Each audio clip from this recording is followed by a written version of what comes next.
to A Counselor's Journey to Private Practice. I'm here with Whitney. She is a mom, a wife, a clinician, a consultant.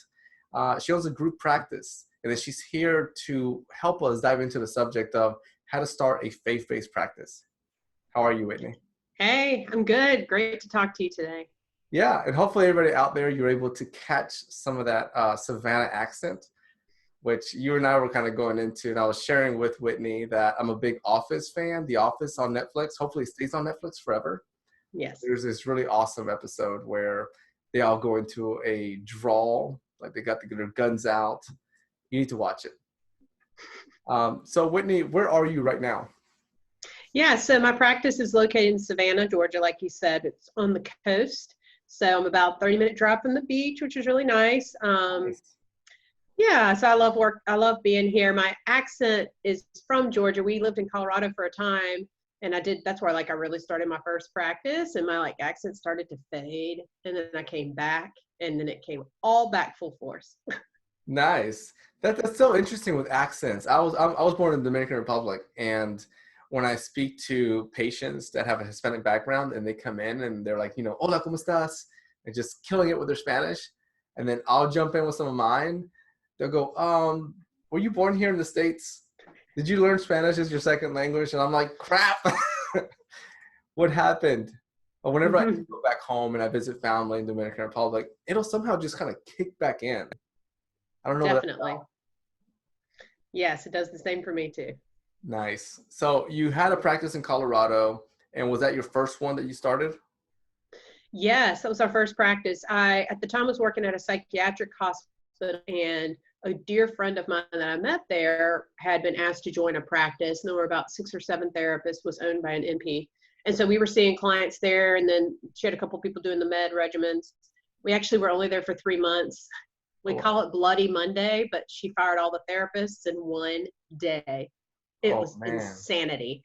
So the 6, 7 of us got together and we're like, we've got to open a practice now, now, tomorrow.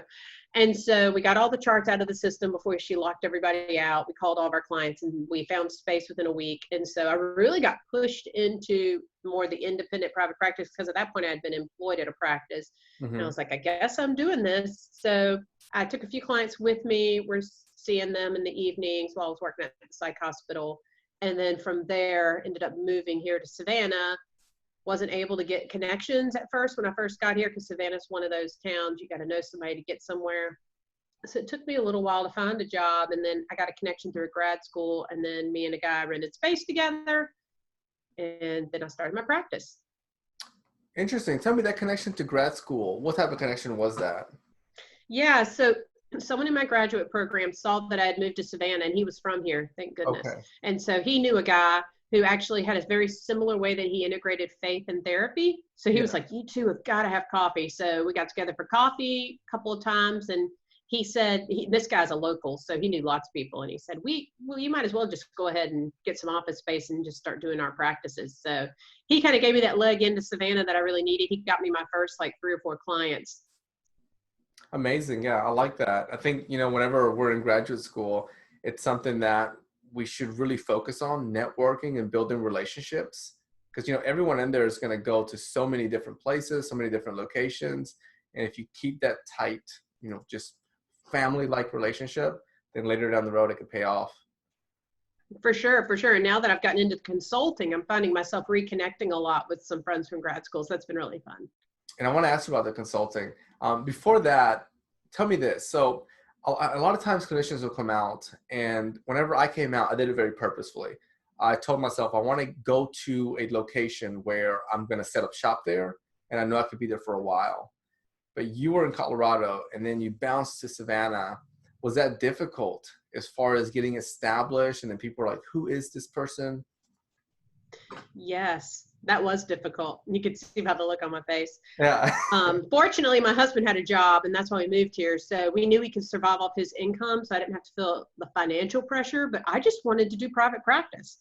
I wanted to see clients, and I knew that I was good at it. Yeah. And so I was like, I want to be doing it. It felt like forever. It really was only, I think, 3 months from the time, maybe 4 from the time we moved here to the time I was seeing my first client. So not bad, but felt like a really long time. And it is hard. It's hard to be in a new place where no one knows your skill level Hmm. and knows that you're good at what you do. And you do have to put a lot of time on the front end into the marketing and like meeting with people that you don't really know. It can be really Hmm. awkward.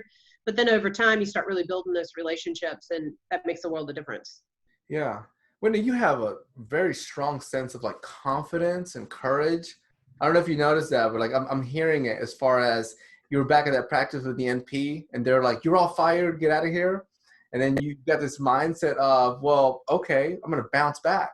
And then you go from Colorado to Savannah and it's, let's bounce into this, let's start a practice. You know, so many times I'll see that clinicians, we are introverted in a way, right? We're healers, we're calm, a little bit reserved. You know, we wait our turn in line, but it seems like you've got that strength of, I know my worth and I'm going to go out there and work towards it. Tell me about that mindset. Boy, that's so nice that you said that. I really appreciate that. I'm going to be taking that with me. I do think there's an element of fake it till you make it. Like you better act like you're confident because you need that to be able to move forward. You know, so a lot of times I don't necessarily feel fully confident, and I do have to like work through that personally on my own. Like, where Yeah. am I at? What's true? What's not? The same kind of work we do with our clients, right? Yeah, and but for me, I keep moving. The light is like coming straight in, so I'm gonna move over. But yeah, so I think a big part of it is knowing your calling and your sense of purpose, because that's what's my drive for the work that I do. So I knew that I was a good therapist and that I felt called, you know, and obviously I'm a Christian and in a religious sense, like I knew God wanted me to be a therapist. Like that was it. And so having that strength, I think helped me move forward even when things weren't working out. I mean, when I first got this, believe it or not, like, and this is insane, I went to the hospital that was owned by the same company that I had worked for 4 years. First place I went, and they weren't interested in me at all. I'm like, I've already been trained on all your systems. I know how to do everything, and I've done it for 4 years, and you don't want to hire me? Whatever. Like, it Yeah. was crazy. And there were some other private practices in town that, because my husband's a pastor, he came to Savannah to be a youth pastor. So then we had some connections through our church. They connected me to some places in town that were Christian private practices, and they weren't interested either. And so I kept having some doors closed. Yeah. I just had to keep saying, okay, like, how can I use this to my advantage? How can I still open a door for myself even when doors are being closed? Because I know this is what I want to do. I'm glad you kept doing that, you know, opening those doors. And it's beautiful what you said about when we're working with patients, because you're right. If you're sitting down with a patient and they're like, I've got this job I want to apply for, but I don't know if I can do it. We as counselors will be pumping them up. We'll be like, yes, you can do it. You know, you've got your whole life story. You've overcome so many challenges. You're able to transfer those skills and do the same thing here. But then we get to Yeah. this moment as clinicians and we're getting into like a private practice, and it's like that self-doubt or fraud syndrome, right? Where it's like, I don't know if I could do this. Imposter syndrome. Yeah. Imposter syndrome. Thank you. Yeah. Yeah. And we're going to have some of that. Like, and if you don't have doubts in what you're doing, then I'm concerned, because we should have a little bit of anxiety and a little bit of worry when we step out in faith. Yeah. I Mm-hmm. no political interest here, but I want to say I read this somewhere where Obama was doing a speech and then afterwards he's like, I always like that I get nervous because it means that I really care about what I'm doing. That's so good. Yeah. Yeah. And I was like, thank you. You just, you know, now I'm changing the way I interpret my nervousness. It means that I'm excited. It means that I'm supposed to be here. It's purposeful. Yeah. It's your asset. Yeah. So tell me, with starting a faith-based practice, one of the areas that a lot of counselors out there want to look at is the marketing component. So share a Yeah. bit about that. Yeah. So that's a big deal. I think the most important thing is we go back to our foundation of why you are starting your practice. And then even beyond that, why you want to make faith a part of your practice. Because the way that you view faith within the practice that you're doing and within yourself is going to influence the way you do your marketing. So when you're building your practice, you want to think about, do I want my faith to be fully integrated into what I do, meaning a part of everything that I'm doing? I want to pray with all my clients. I want to read the Bible with my clients. I want every person that comes in my door to be faith-based to some extent. And there are some therapists that feel like that is definitely where they land. There's someone on the opposite end that they would say, I am a Christian or I'm a faith-based therapist, but that's not part of the therapy that I do. I do skills-based. I don't talk about that. That's a separate issue. And so they would be on the other end, right? So you got to find out where you want to land between these two places or landing on each end. So for myself, kind of my like perfect mixture that I have found is a practice that we don't overtly speak as if we're faith-based. We don't have anything faith-based in our name or on our website, but we integrate faith components into the website. So my practice is called Water's Edge Counseling. So Beautiful that's name. thank you, thank you. So we're actually on the Water's Edge in Savannah, which is really great. But water's also a lot of symbolisms for Christianity in the Bible, for being baptized, those types of things. So people who are faith-based, wanting faith-based therapy, when they come to the website, it speaks directly to them. We talk about taking a plunge in the water, being renewed, finding rest. And then people that are not faith-based, they read that and that doesn't necessarily say one thing or another towards them. Mm-hmm. So that way we can kind of draw in both. So I think a great way is to have faith-based things that are not overtly faith-based. Mm-hmm. So another person that I'm actually going to be speaking to, she's going to be on my podcast. Her practice is called Sparrow Counseling. So most people wouldn't think twice about that, but if you're faith-based, sparrows are biblical, and I think it's in Matthew where they talk about his eyes on the sparrow. Mm-hmm. And so I love that practice name and like the idea that God is watching each of those clients, but it's also faith-based without being overt. Yeah, so it's like this soft approach you're taking to make sure it's inclusive to all individuals. Yes, I love also seeing clients that are not faith-based. That's really important to me. I particularly enjoy working with people jaded by the church and hurt. And so if someone were to see that on the website that we were overtly faith-based, they would have never walked the door. But I've been able to really have some amazing connections and see a lot of transformation in people's lives, faith-based and not faith-based. And I think any kind of counseling is good counseling, regardless if we put faith in it or not. Mm-hmm. But you've also got to figure out as a therapist where your comfort level is with all that. Perfect. You know, I love building that foundation. I think sometimes we get out of graduate school, we're starting a private practice, and people focus on, well, how much money do I want to make? Or how many clients do I want to see? But, you know, like you said, start with the foundation of what is your purpose? How do you find fulfillment and satisfaction so that, you know, each day is worth, you know, waking up for. I also like, as a side note, that your practice is set up like that. You know, when you said the word jaded by, you know, religion or church, you know, for whatever way, it's beautiful that you open up that door to at least have a conversation with someone where it could lead to, you know, building a relationship, a patient, and then a transformation. Yes, I love it too. And it's about kind of taking that step back and not having our own religious agenda. You know, that if the client wants to find religion as to be helpful for them, that's great. And if they still don't want that, that's fine too.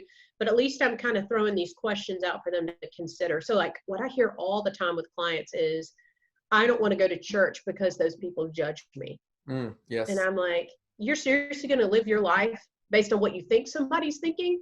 Is that how you want to live your life? Not only with church, but with everything. And if that's still what they want to do, that's fine. But at least I'm getting them to reconsider the ways that they're putting judgment on themselves or judgment on other people. I love that. Good comeback. I mean, that is, I mean, you got me thinking where I was like, no, I don't want to live my life like that. What's the next step in this conversation? But we do it all the time. Like we're always thinking that we know what someone's thinking about us, and that influences how we make decisions. Yeah. It reminds me whenever I was little and I got here from the Dominican Republic, my family system grew up with a Catholic background. I remember my mom, and I still remember this. It's probably a trauma that I have. And we went to this church, and I must have been like 7. And we would walk there, and we didn't know the language very well. And then my mom put her hand out to shake someone's hand. And this is just how I remember it. And they didn't shake her hand. So then after that, she decided she didn't want to keep going to church. But then I would tell my mom, I was like, Mom, you know, you always went to church. I mean, you read the Bible all the time. And I didn't use the words like, don't let that jade your experience. You know, it's where there's individuals like that. And later she was able to go through a transformation. And maybe because she met someone like you, where it's tell me about your story, tell me about what happened. And you know, I'm bringing it up. This could be just a random tangent, but I feel like it's appropriate. And I love that you're doing the work that you're doing because, you know, whoever helped her seems like they helped her in a way that you're helping people. And I'm really appreciative of that. Thank you for sharing that story. I Yeah. think it's a very, very appropriate for what it's like. And with counseling, we say all the time with our clients, we need a corrective emotional experience, Hmm. right? And so in the same way, we can give clients a corrective, like emotional or religious experience, not emotion and religion, but, through showing someone that we can be faith-based, but also accepting and loving someone right where they're at, like they experience healing in that. And so your mom met someone at some point who gave Yeah. her that. Yeah. Tell me, when a counselor is building a faith-based practice, who are these individuals that they should connect with that's going to help bring in referrals, build appropriate relationships? Yeah, yeah. So now we're getting into the good stuff, the marketing, right? So number one, hands down, make a good website, make it a really speak to your ideal client. So depending on where they are on that faith pendulum, and really invest in your SEO. Like that's what I think is the most important thing about marketing. All the other things are great, but really put your money into that. So when it comes to making those connections, I think that reaching out to churches is really great. Hmm. And you can do that through a phone call, an email, or maybe you reach out to your own church. Actually, reach out to your own church first. Yeah. So that would be the first connection. You don't want to make too many dual relationships, of course. So if you have a group practice, then you can kind of feed some of those calls you get to them. But depending on the size of your church, you want to be really careful about that. And we can go into that if you want to, but we'll focus on the marketing for now. Okay. So yeah, so your own church, and then find other people that you know that have churches and see if you can make those connections.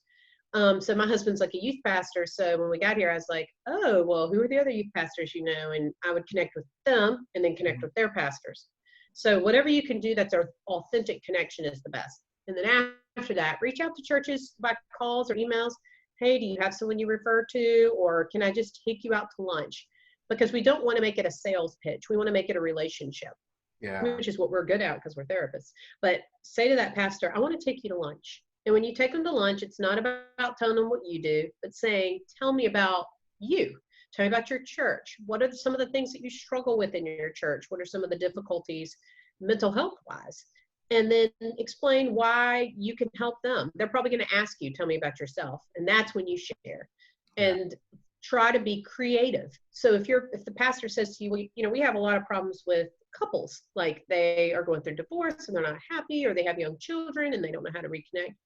Okay, well, as a therapist, what if I came in and offered an 8-week course on communicating in your marriage at your church? Would that be helpful? Mhm. So creating something for them, they will love that. And churches often will pay for that out of their budget, and it goes really well.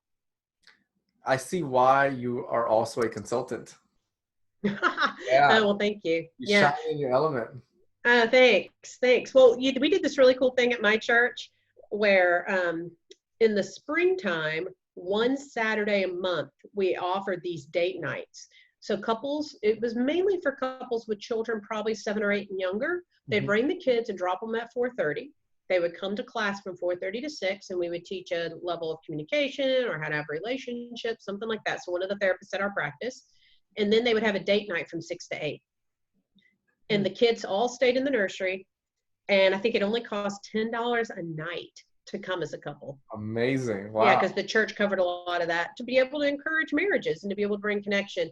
So that always has been a really successful event that we've done. That's awesome. Yeah. I'm going to see who in our community can do that. Yeah. Now, I mean, the US, the divorce rate is ridiculous. And there needs It to be really is. systems that are, educating people and sharing this is how, you have a healthy, loving, sustainable relationship. Yeah.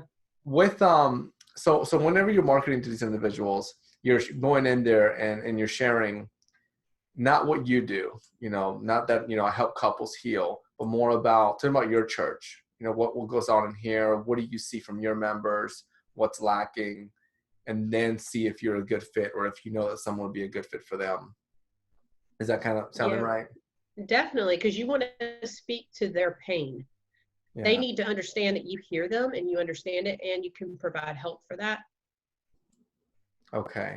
As far as SEO and website, did you do that all DIY or did you hire a company?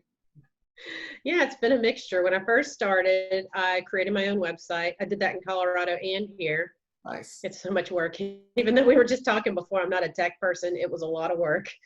And then after I created that, the practice started growing some and was doing better. So I actually had some money. And Mhm. so honestly, just use your connections that you have. So my nanny at the time, her husband had just graduated with his master's in graphic design. And I Perfect. was like, oh, so do you do websites? And so he created a Yes. website for such a good deal, and it's so good. And he's also faith-based, so he understood where I was as far as being faith-based but not overt. And so I felt like he did a really great website to represent where I was at. And then once the group started, I needed to pick up my calls. And so I had another friend who does SEO for lots of different companies. And I said, oh, you want to do some SEO for me? And so when she did that, and like indexing on the website, calls tripled in volume like within a month or two. Wow. Amazing. Yeah, so I use a lot of personal connections in this Yeah. world. Yeah, I think Yeah. most people don't know how many connections they have. I remember in grad school, I used to listen to a lot of Joe on Practice of the Practice, and it was either him or Pat Flynn. One of them put a recommendation to go to your university and go to different departments, like go to the writing department to find a good content writer. Go to the tech department or SEO, digital marketing, whatever it may be. But they go to those students who are graduate level, working on a master's degree, and they're getting to that level of being experts, but they're probably going to be able to do the work dirt cheap and really willing to do the work. That way they're building their brand and their name. That's, yeah. And I wouldn't be surprised if Joe said that.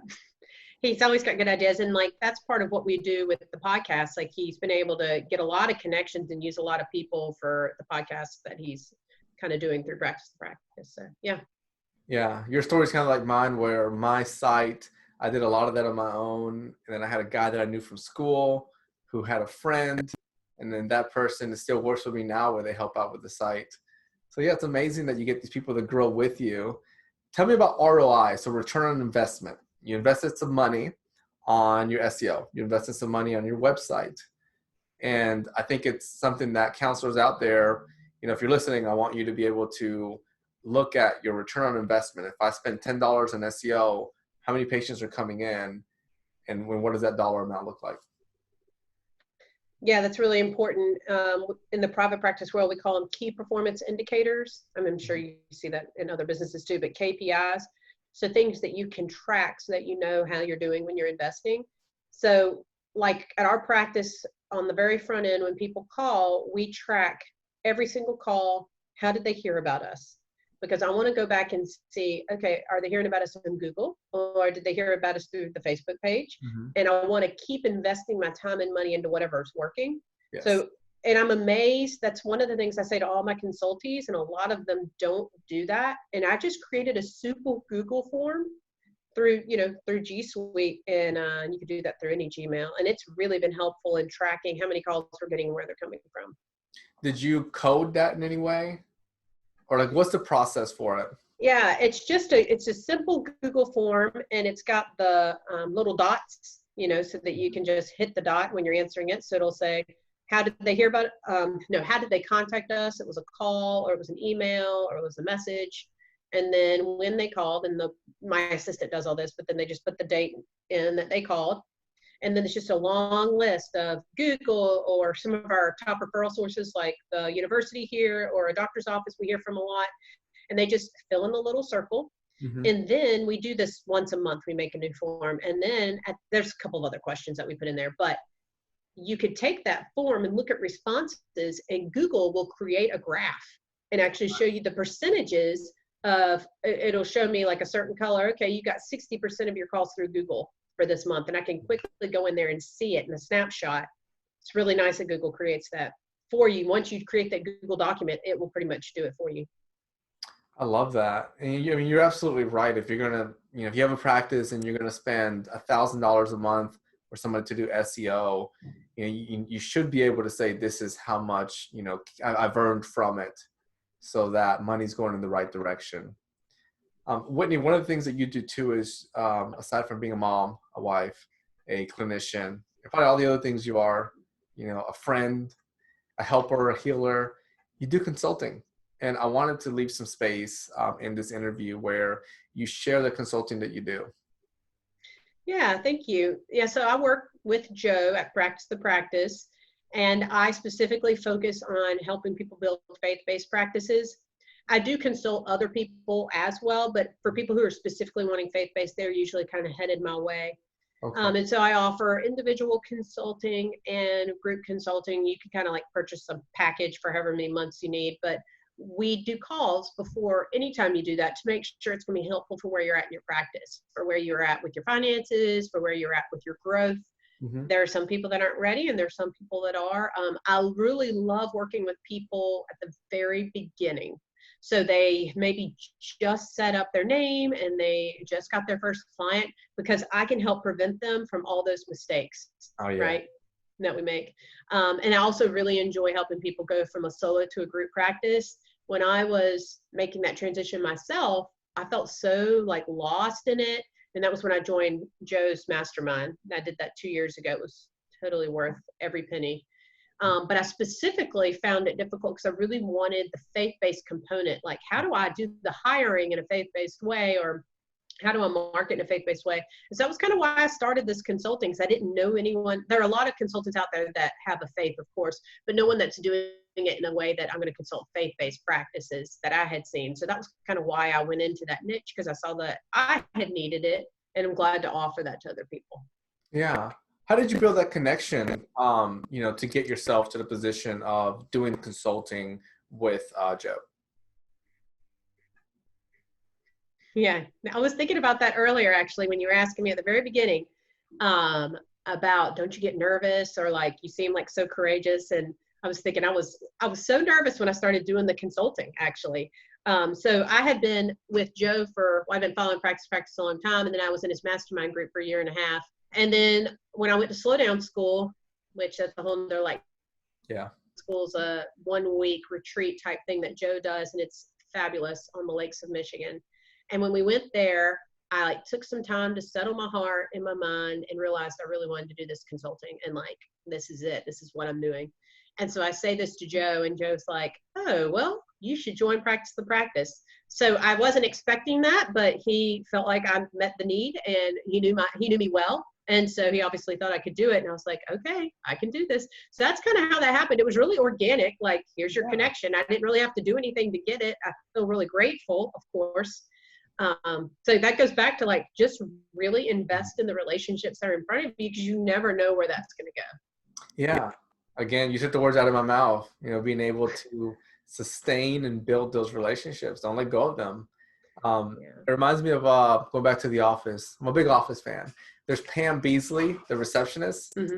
And, watching the show, I'm always like, man, she does such a wonderful job of just greeting people, being kind and courteous. And, it's about relationship building. As far as, if a clinician is working with you and they want to start a private faith-based practice, that consulting process, what are components that you work with them on? Yeah, well, we already mentioned one of them. One of the first things I talk about is key performance indicators, because I need to be able to look at their practice in a snapshot. How many calls are you getting? Where are they coming from? What's your conversion rate on how many clients are sticking with it? Do they stick past a certain number? And what are your discharges?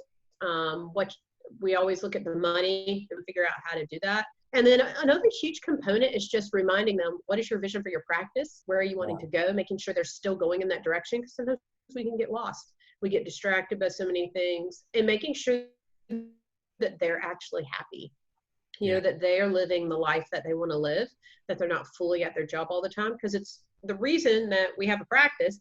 Not only is it about helping people, but it's about us having the lifestyle with our families and having the income that we need. And so kind of taking it back a few steps and making sure they're in that place. And another big part of it is the marketing and figuring out how to make those connections. Yeah, absolutely. I love that. It reminds me, whenever I first started my practice, if you would have asked me those questions, my mouth would have been like a cartoon Bugs Bunny, where it's just super open. Like, I don't know when to discharge, or I don't know what's coming in here or there. I'm just rolling with the punches and hoping for the best, and then working really, really hard on all these things with the idea that they're working well. Yeah, I think we're all like that. right? Yeah. But then we have got to create a process for looking at all these things, or we're not going to get where we want to go, right? Especially if you have a group practice, you've really got to get those things in place. Yeah, I love the mastermind group. I did one with Allison, with transitioning to a group practice. So yeah, it's something, and it's interesting because as clinicians, we are all about encouraging patients to reach out to us during a time of need. You know, we're very proactive of it. If something's going on in life, work with a counselor to get you from point A to point B. And we need to do the same when it comes to our development. You know, if you're looking at how do I start a faith-based practice, instead of just guessing, reaching out, you know, to you, to Whitney, and saying, hey, listen, I want to get from A to B. You know your SHIT.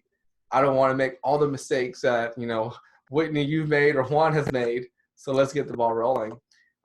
If people want to reach out to you, how can they do that? Yeah, so they can send me an email. It's whitney@practiceofthepractice.com.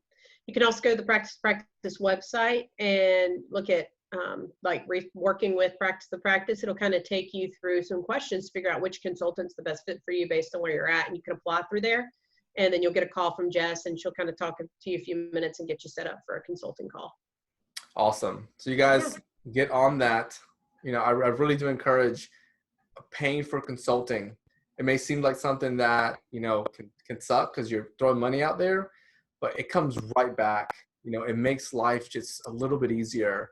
And again, if you look at the work you do with your patients, you know, they pay you to help them with anxiety, to help them with relationship issues, so that tomorrow they wake up with a little less stress, with a positive mindset, you know, a happier, more stable life.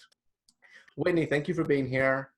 So good to talk to you. Yeah, it was amazing to talk to you. I really appreciate your time, your energy. I hope that life continues to smile upon you. Thank you.